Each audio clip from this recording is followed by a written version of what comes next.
Bienvenidos a Amu Curiosos, yo soy Amu Neuroscience and Biology, o Amu mejor dicho.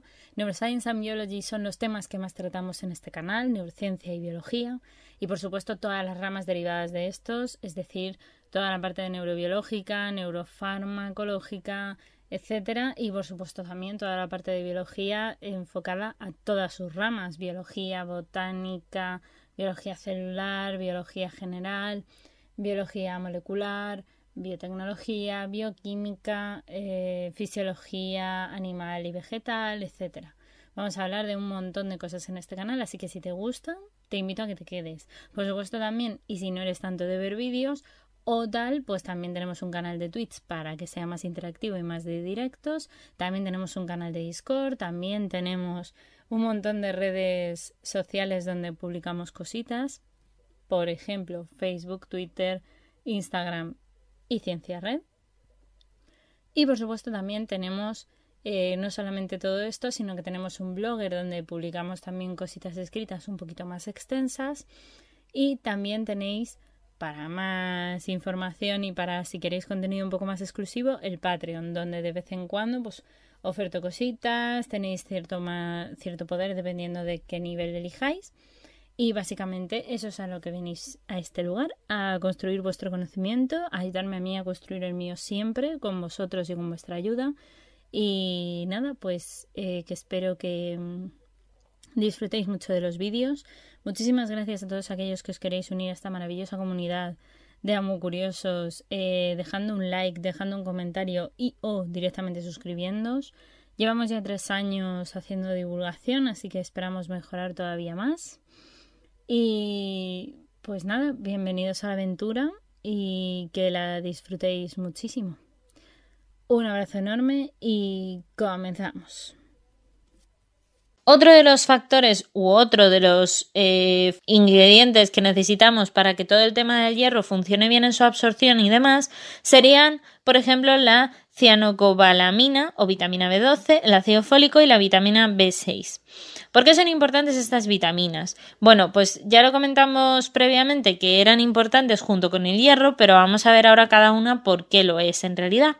La vitamina B12 o cianocobalamina, además del ácido fólico, ambos son especialmente importantes para la maduración final del eritrocito y por tanto resultan esenciales para la síntesis del ADN, ya que son necesarias para la formación del trifosfato de timidina.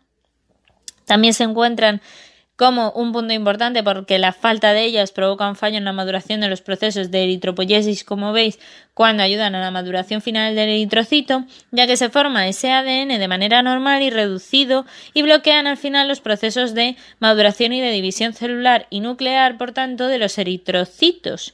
Así los eritroblastos van a dar lugar a los eritrocitos como formas redondas u ovaladas de un tamaño mayor que en el habitual y una membrana frágil e irregular si son incapaces de transportar el oxígeno además con normalidad y con una vida mucho más corta, produciendo una anemia megaloblástica. Así que fijaos si es importante que estén en este caso la vitamina B12 y el ácido fólico.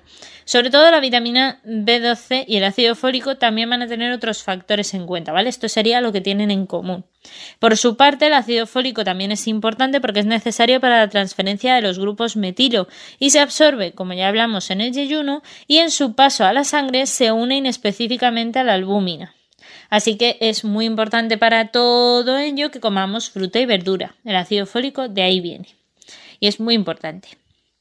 Por otra parte, la vitamina B12 es necesaria para la regeneración de ese ácido fólico a través de la metilación de la homosiderina o metionina y participa también en la conversión de la metilmalonilcoenzima A hasta succinilcoenzima A. Y ya sabemos todos que eso es súper importante dentro del ciclo de Krebs. Se absorbe así en el ilion por endocitosis.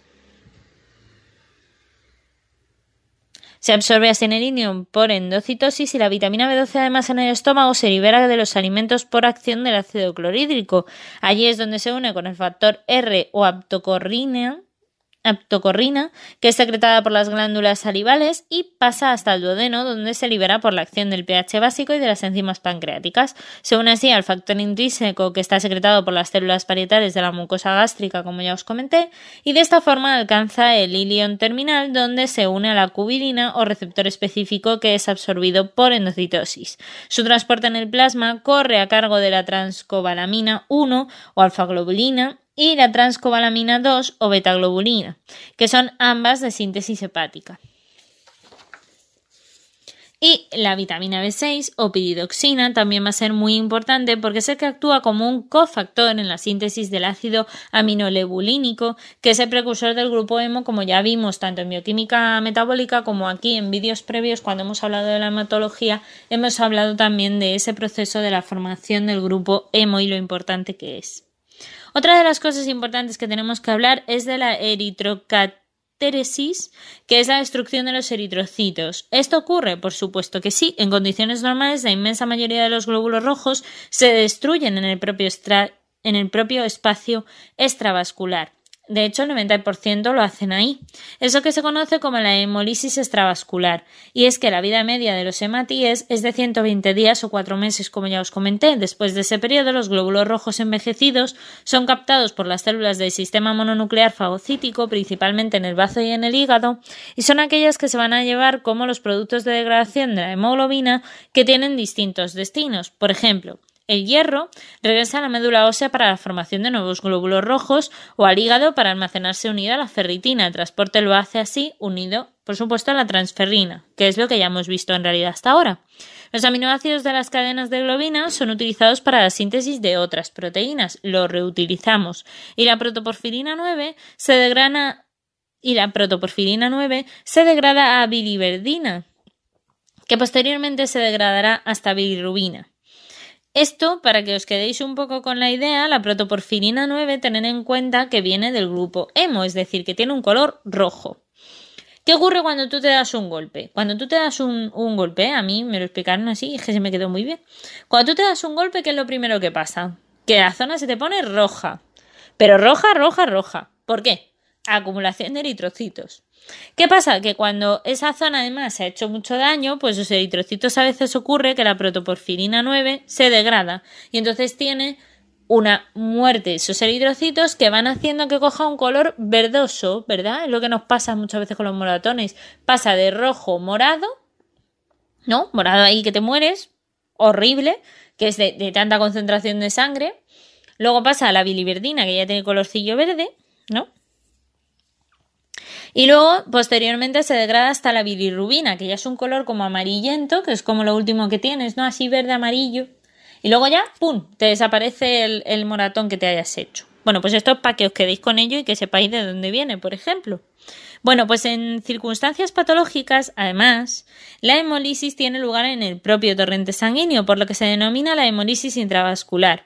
Se libera así al plasma el contenido de los eritrocitos, por lo que aumenta la actividad de la lactato deshidrogenasa y la concentración de la hemoglobina. Los tetrámeros de la hemoglobina son captados así por la aptoglobina y aclarados por los hepatocitos. Si se supera la capacidad de aclaramiento de la aptoglobina, parte de la hemoglobina liberada queda libre, por tanto, en el plasma, por lo que aparece lo que llamamos la hemoglobinemia, que es una patología. Los diferentes productos de la degradación de la hemoglobina en función del tipo de la hemólisis también son importantes dentro de la eritrocatéresis, porque tenemos que hablar de la hemólisis extravascular, que sería el estercobilinógeno y el urobilinógeno.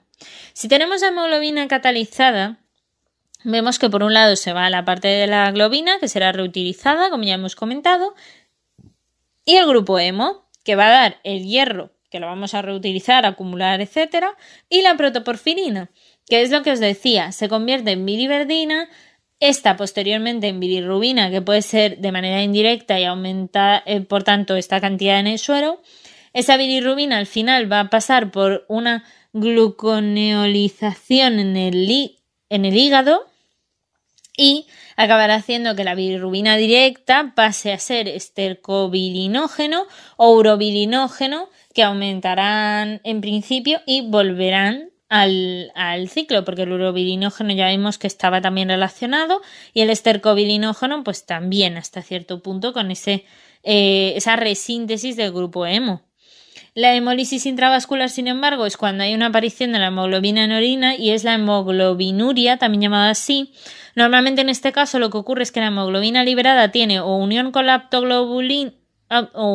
aptoglobina baja de aptoglobina libre en suero. Asimismo, el exceso normalmente se lleva a cabo con el oxígeno que va a dar la metahemoglobina. Algunos dímeros libres en suero sí que se van a quedar y normalmente la metahemoglobina va a dar la globina que se puede reutilizar y el ferriemo, que es la unión con la hemopexina, o el exceso que se puede llevar a la metelalbúmina, que será básicamente que se una con la albúmina en la propia sangre, y en la orina vamos a encontrar la hemoglobinuria y la hemosiderinuria, que son dos problemas también importantes. Dentro de todo esto, pues encontramos también otra característica que es las policitemias o poliglobulias. Se denominan policitemias o poliglobulias al aumento de la masa de los hematíes, que es de más de 36 mililitros por kilogramo en los hombres y de más de 32 mililitros por kilogramo en las mujeres. Etimológicamente hablando, sería más correcto referirse a esta situación como una eritrocitosis, pero se aceptan los términos de policitemia y poliglobulia, así que para que lo sepáis. La medida de las masas en cualquier caso de los hematíes es difícil en la práctica clínica, por lo que se considera hecho que existe una policitemia cuando el hematocrito supera al 55%. Las policitemias verdaderas o auténticas son aquellas que tienen un volumen plasmático, digamos, normal, por lo que el aumento del hematocrito depende del aumento de los hematíes. Asimismo, podemos hablar de primarias cuando hay un aumento de la masa globular, pero no un aumento de la eritropoyetina, que sería la policitemia vera o eritremia, que es el síndrome mieloproliferativo crónico sin aumento de la eritropoyetina. Por otra parte, tendremos las secundarias, que es cuando hay un aumento de la masa globular total debido a un aumento de la síntesis de la eritropoyetina, bien por hipoxia tisular a nivel renal, porque hay un aumento fisiológico de la eritropoyetina con enfermedades respiratorias crónicas, las cardiopatías congénitas, los tabaquismos, la intoxicación por monóxido de carbono, la metahemoglobina, las alturas, un descenso por lo que sea del 2,3-bifosfoglicerato, etc., o por secreción inadecuada de la eritropoyetina, porque puede ocurrir que haya quistes, tumores renales u otros procesos a nivel hepático que puedan dificultarlo e incluso a nivel cerebeloso. Y por otras causas también de tipo hormonal, terapias con hormonas, por ejemplo, masculinas o femeninas, dependiendo, o también, por ejemplo, un síndrome que es la enfermedad del Cushing, ¿no? La enfermedad de Cushing es una enfermedad que también puede tener causas hormonales muy importantes y que pueden llegar a dar estos procesos. La policitemia relativa o pseudopolicitemia no son verdaderas policitemias como tal, porque se deben a un descenso del volumen plasmático o una reducción del tamaño de los hematíes que puede hacer pensar que su número está aumentado, pero en realidad el recuento total de los glóbulos rojos es normal, así que lo más normal es que haya tratamientos diuréticos. En muchos casos también se ve que hay diarreas y vómitos prolongados, o que suele estar asociado incluso con la ingesta con alcohol. Es como que se producen ciertas desregulaciones que pueden llevarnos a pensar que hay una policitemia, pero que no es realmente como las que hemos descrito previamente. Las manifestaciones de la poliglobulia, por su parte, nos llevan a la modificación del color de la sangre, la piel y las mucosas con un aspecto eritrocianótico, es decir, esta gente que tiene color muy rojo. Yo no sé si esto será lo que tiene Trump, porque me parece un hombre que va siempre muy rojo, no sé qué es. La hipervolemia, que es el aumento del volumen sanguíneo que da lugar a una dilatación de los vasos, que aparece de dilatación visible de las venas superficiales con datos de congestión del sistema nervioso central, como es el caso de la somnolencia, vértigos, cefaleas y demás, e incluso alteraciones de la visión.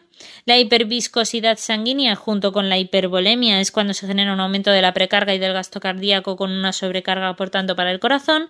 Las alteraciones de la hemostasia, como es el caso de las hemorragias o las trombosis, y el aumento de la masa de los eritroblastos, que es la liberación de las purinas que son degradadas hasta el ácido úrico.